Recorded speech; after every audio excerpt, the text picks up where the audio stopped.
Today is Thursday, August 27th, and this is our news brief on tech and business. NVIDIA agreed to buy Hugging Face, the open source AI model hub, for $12.9 billion. The information reported on August 26th that NVIDIA has agreed to buy New York-based Hugging Face for $12.9 billion, citing a person with knowledge of the deal. Hugging Face hosts roughly 2 million open source models and datasets, and its annualized revenue is around 150 million, according to the report. NVIDIA, which previously invested in Hugging Face's 235 million in 2023 round, did not respond to Reuters' request for a comment. A little bit more context, the deal gives NVIDIA control of the main distribution channel for open source AI at the moment when closed model builders Anthropic and OpenAI are designing their own chips to reduce dependence on NVIDIA's GPUs. CEO Jensen Huang has bet billions that AI demand keeps expanding, and NVIDIA already has 18 billion committed to equity investments through fiscal 2027. Here's the implication. Small teams that rely on Hugging Faces to host or download models should watch for pricing or policy changes once NVIDIA owns the platform. The acquisition signals that control of open source distribution, not just chips, is now core battleground in AI infrastructure. And so here's my personal take, and what I've also read online from other people is that, well, number one, hey, it's from a perspective standpoint, it's better than the other big companies like tech companies buying it. Like imagine OpenAI or Anthropic or Microsoft even buying these platforms. I feel like they would gut it more, and when I mean gut, basically strip down the open source distribution piece. But there is the other concern too with NVIDIA now being in control or soon to be control over it.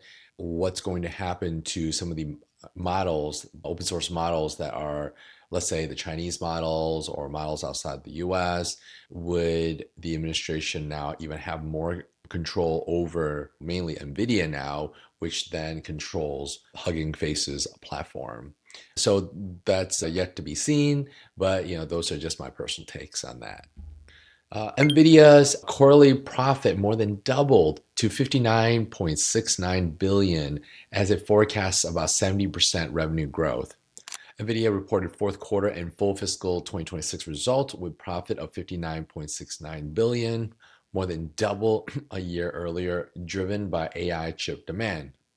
Quarterly revenue reached 96.2 billion, up 106% year over year. And NVIDIA guided fiscal 2028 revenue to grow roughly 70%, according to the company and reports. CFO Colette Kress said NVIDIA expects to grow about 70% next year, even though it remains supply constrained. A bit more context, the results landed the same week NVIDIA pursued the Hugging Face acquisition, reinforcing that the company is betting on continued expansion rather than a peak in AI demand. NVIDIA's first ever year ahead forecast is aimed at answering skeptics who warn of an AI spending bubble and circular financing. Here's the implication. Vendors and resellers should treat the 70% forecast as a signal that AI compute budgets will keep growing into 2027, which shapes capacity and pricing planning.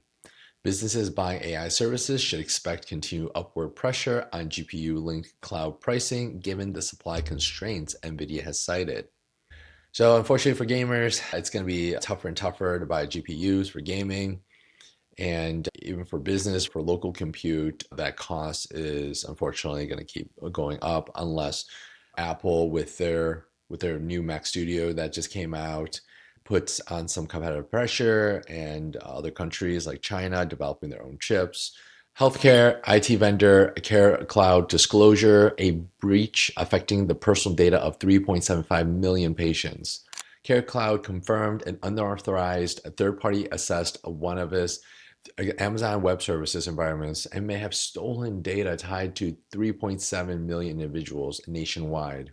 The intruder claimed to have exfiltrated data from databases within that environment, and the incident has added to the HHS Office for Civil Rights Breach Portal. The exposed data can include names, addresses, social security numbers, driver license number, financial account numbers, and medical insurance details.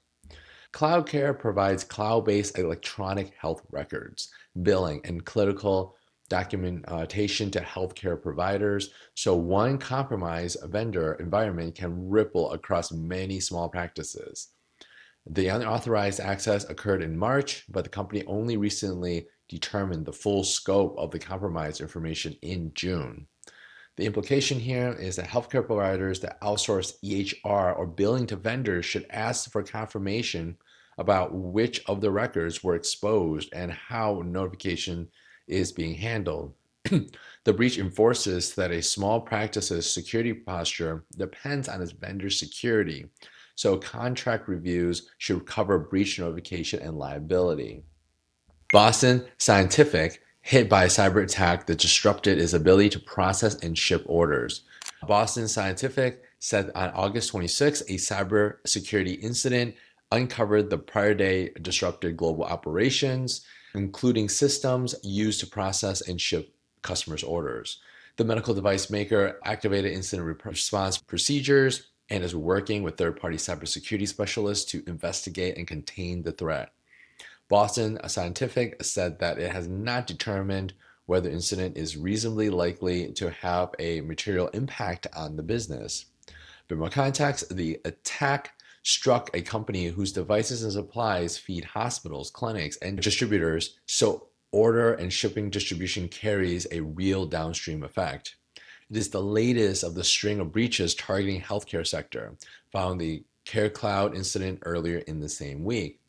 Implication here is that healthcare adjacent operators should add vendor outage scenarios planned to their supply chain reviews. Since a single cyber attack can stall fulfillment, companies should verify their own business continuity plans, cover supplier side cyber incidences, and not just their own systems. Just in general, rule of thumb, it's like, I hate to say this, but just a plan for any type of cyber attack. Unfortunately, it's with the advent of AI, it's making cyber attacks easier on the bad actors. And so we need to, as business owners, protect our organization, protect our clients' data, and beef up our own securities the best we can. More than 1 million people have used LinkedIn's Seems Like AI Slop report button. LinkedIn Chief Product Officer Hari Zinbesan said over 1 million people have clicked the Seems Like AI Slop button in the 2 weeks since it launched, and users are seeing a 40% less of the posts flagged as low quality. The button, launched in late July, lets users report posts and comments they believe are artificially generated low quality content. LinkedIn is surfacing a message in analytics when a post receives enough reports, while stressing that no single report decides whether a post is shown. LinkedIn's newsfeed has been filling with low-quality AI-generated posts, prompting the company to build a detection system and adjust its algorithm. The company removed an enhanced with AI rewrite button and replaced it with a lighter proofreading option that makes fewer changes to the post. Here's the implication to that. Digital marketers and founders should treat AI-assisted posting with more care, since posts that read as slop now carry visibility risk on LinkedIn. Businesses should prioritize genuine, expert voice and social content rather than high-volume AI generation to protect reach and credibility. Yeah, I totally agree with this. Even for our own organization, yes, we use AI to help with the research, help with the drafting, but it requires human eyes to really make sense of it all. AI is just really good at generating fluff, generating words, but it doesn't put together real thoughts, and it helps it organize from a human's point of view. So hopefully this improves and other platforms start following suit. There's a right time for using AI, and then there's just pure AI slop where people are just mindlessly generating content. So definitely avoid that.